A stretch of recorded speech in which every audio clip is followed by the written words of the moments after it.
যে সকল ভাইয়েরা নতুন করে বিদেশ আসার জন্য পাসপোর্ট করতেছেন, ভিসা করতেছেন বা বিদেশ আসার প্রস্তুতি নিচ্ছেন, আমি ওই সকল ভাইদের উদ্দেশ্য করে বলছি, আসলে আপনারা বিদেশ আসার আগে একটু ভেবে চিন্তে তারপরে আসবেন। কোনো দালালের কথা শুনে বিদেশ আসার প্রয়োজন নাই।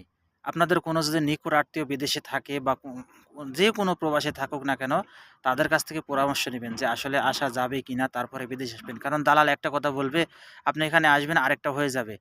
আসলে এখন আ শুনেছি আমরা, যেহেতু আমাদেরও বেশিদিন হয়নি আসা, প্রায় ৩ বছরের মতন হলো।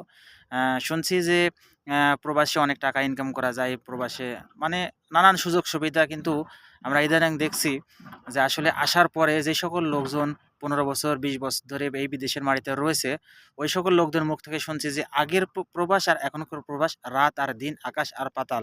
অর্থাৎ আগে যদি ১ ঘন্টা কাজ করে ৳৫০ পাওয়া যেত, সাপোজ কথার কথা, এখন সেই কাজ করে ৳১০ পাওয়া যায়।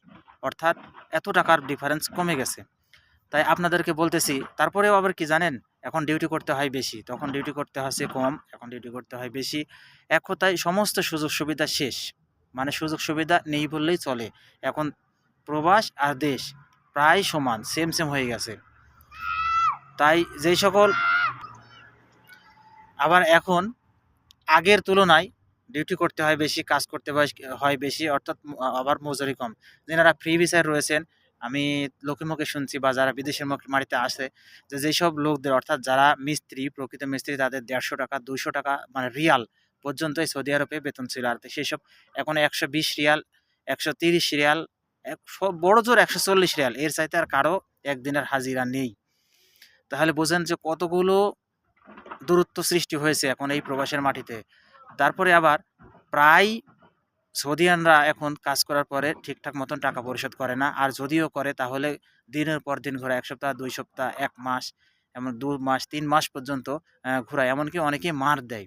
মানে সম্পূর্ণ টাকা পরিশোধ করে না। দেখা যায় যে ৳৫,০০০ তে আপনি একটি কাজ ধরছেন, সেখানে ১,০০০, ১,৫০০, ৫০০ এভাবে আর পরিশোধ করে না। অর্থাৎ আগের সৌদিয়ান আর এখন সৌদিয়ান সম্পূর্ণ উল্টো, একেবারেই চেঞ্জ হয়ে গেছে। তাই যে সকল ভাইয়েরা নতুন করে বিদেশের মাটিতে আসতেছেন, যে স্বপ্ন নিয়ে যে বিদেশের মাটিতে যাওয়ার পর গাড়ি করব, বাড়ি করব, জমি জমা করব, এই সকল স্বপ্ন স্বপ্নই থেকে যাবে। আপনি যে টাকা খরচ করে বিদেশের মাটিতে আসবেন, সেই টাকা পরিশোধ করতেই আপনার ৩ থেকে ৪ বছর, এমনকি ৫ বছর লেগে যাবে। আর অনেকে তো ঋণের বোঝা মাথায় নিয়েই এই প্রবাসের মাটি থেকে বিদায় নিচ্ছে। অনেকেই দেখতেছি। মানে এসে ইকামা খরচ বেশি, নানান রকম ঝামেলা। এই যে নানান ঝামেলা, এই ঝামেলাগুলো চলতেই আছে। তো আপনারা যারা দেশের মাটিতে আছেন, প্রবাসে আসতে চাচ্ছেন, আমি তাদেরকে বলব না আসাই উত্তম।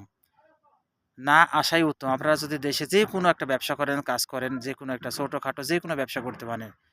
সেটা যেকোনো ব্যবসা, চায়ের ব্যবসা বা যেকোনো ব্যবসা, মুদির দোকান বা প্রয়োজনে রিক্সা চালান, ভ্যান চালান। কোনো সমস্যা নেই, কোনো মান যাবে না। আপনি খেটে খাচ্ছেন, পরিশ্রম করে খাচ্ছেন, একদম হালাল উপার্জন করে খান। কোনো সমস্যা নাই। এই প্রবাসের মাটিতে কত লোক আসার পরে কিভাবে খাচ্ছে, আপনারা দেখলে অবাক হয়ে যাবেন। এখানে রাজার মতন নেই। অনেকে আসছে কাজ না পেয়ে টোকাইয়ের মতো আ পেপসির বোতল, ওই পানির বোতল, এগুলো কুড়াচ্ছে, কুড়ার পর বিক্রি করে সেই টাকা দিয়ে রুজি রোজগার করছে। কোনোমতে খেয়ে পরে বেঁচে আছে। অনেকেই এখানে আসার পর দিনের পর দিন, মাসের পর মাস বসে আছেন। কাজ পাচ্ছেন না। ভাই, এটা আপনাদেরকে বোঝাতে পারব না। আসলে যেই সকল লোকেরা প্রবাসের মাটিতে আছে, একমাত্র তারাই জানে। আর আপনাদের কারো যদি নিকট আত্মীয় থেকে থাকে, তাদের কাছ থেকে জেনে নিয়েন। ভাই, স্বপ্নই থেকে যাবে। হাজারো স্বপ্ন নিয়ে এই বিদেশের মাটিতে, এই প্রবাসের মাটিতে না আসাই উত্তম। হয়তোবা আমার কথা খারাপ লাগতেছে শুনতে। তো আমাকেও অনেকে নিষেধ করেছিল, যখন একটা মানুষ বিদেশে যাবো মনে করে, তখন তার কাছে মনে হয় কখন যাবো? যাওয়ার পরেই শান্তি।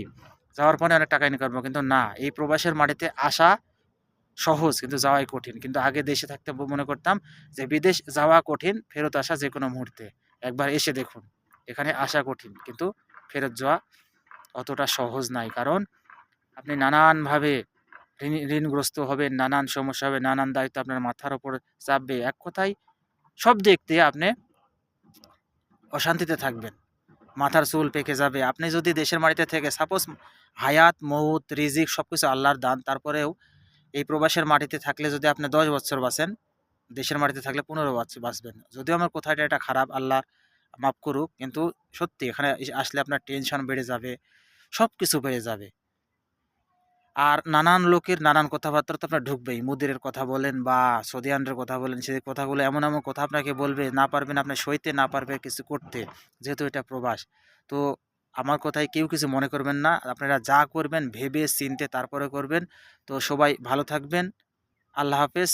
আর আমাদের মতন এই প্রবাসীদের যারা রয়েছে বিদেশে তাদের জন্য দোয়া করবেন, আমরা যেন ভালো থাকি। সবাই ভালো থাকবেন। আল্লাহ হাফেজ। আসসালামু আলাইকুম ওয়া রাহমাতুল্লাহি ওয়া বারাকাতুহু।